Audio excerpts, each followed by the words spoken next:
Be back for the completion of this match. Look at those roses there. Steve Hoskins. He has to get it going now. He's running out of frames. Norm Duke with a 30-pin lead, and he's a great front runner, as I mentioned. So, oh, what a great move there, huh, Mike? Moved a little deeper, looks like, put a little more on the ball, and got it back. A little less overreaction there. Take another look at that shot. Steve, sitting on the bench during commercial, came up with a great idea. Moved deeper in the lane. You can see him. He's in around the fourth arrow. Put more rotation on the ball. Gave it more room. Got it back.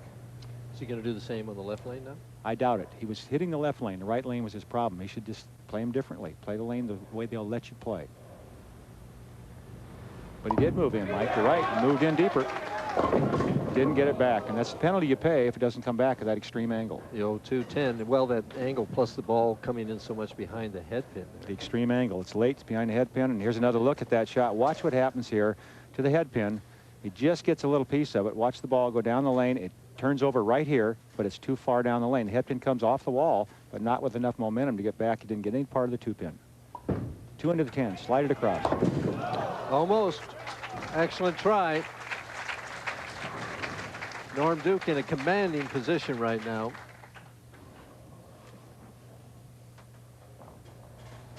.42 pins ahead as we head to the 8th frame. Duke on a lane that he has not missed yet. He just never seems to let up once he gets out front. And there's the first real mistake he's made. Got away with it. A little high in the head pin, only the 3-pin. Norm kind of shaking his head. I think he's disappointed in himself here that he didn't. Well, he's such a perfectionist, Mike, and when he makes a mistake, he's not very happy about it. You see him adjusting that cork grip he has in the thumb hole that absorbs moisture off your thumb and gives you a little better grip so you don't lose the ball. Careful. Oh, boy. Even I was nervous for that one. She wasn't nervous. Karen says, I knew he had it all the time. That's his lovely wife. She's been a wonderful influence for Norm. She's helped him steady himself a little more emotionally on the tour, and I think made him a better player. Yeah, Norm, you know, won a tournament back when he was 18. I think you were on that telecast. You had to bring that up, didn't you? Yeah, right.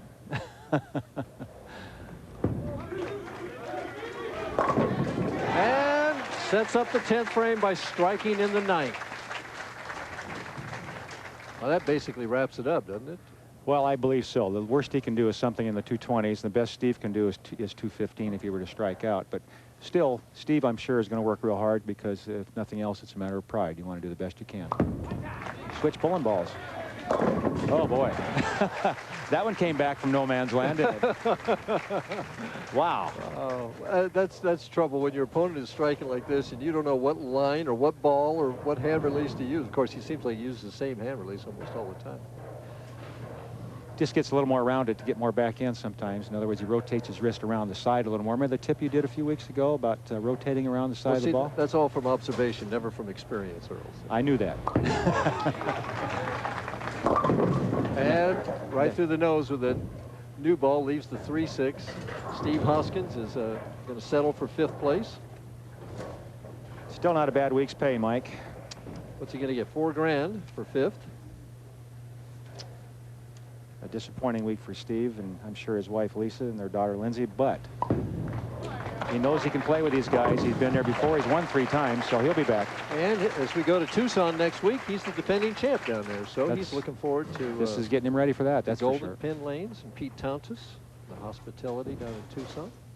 Think Pete will be on the golf course when we get there? Oh, is he ever anyplace else? I mean, no, Norm Duke.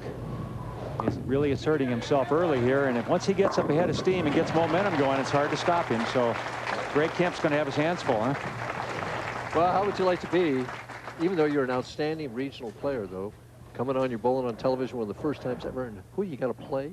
The player of the year. The player of the year, and he's just bowling 240 or 250, whatever. Well, he changed angles here. Well, he's got this one won. He's looking for something. That's thinking. He's always thinking. Duke's always thinking. It looks like he changed bowling balls, too. Changed releases, got around the side a little bit.